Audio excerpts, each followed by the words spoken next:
In the city night, the car's headlights flicker to life, cutting through the darkness with a promise of adventure. With a slow, deliberate grace, the wheels begin to turn, each rotation a testament to the car's unparalleled engineering. The sleek door glides open, revealing an interior where luxury and innovation converge to create an alluring sanctuary. A voice echoes, "This isn't just a car, it's a statement." A blend of precision, power, and elegance sculpted into motion.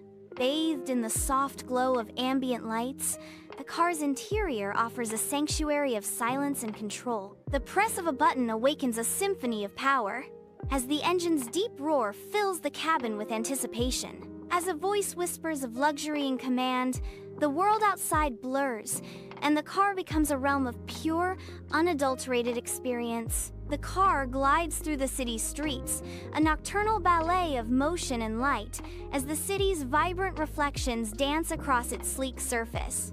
The narrator's voice echoes through the night, capturing the essence of the car's spirit. You don't just move, you glide. You don't follow the road, you define it.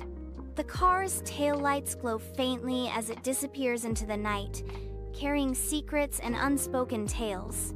In the silence, a voice echoes declaring, "No name needed, because legends don't need introductions."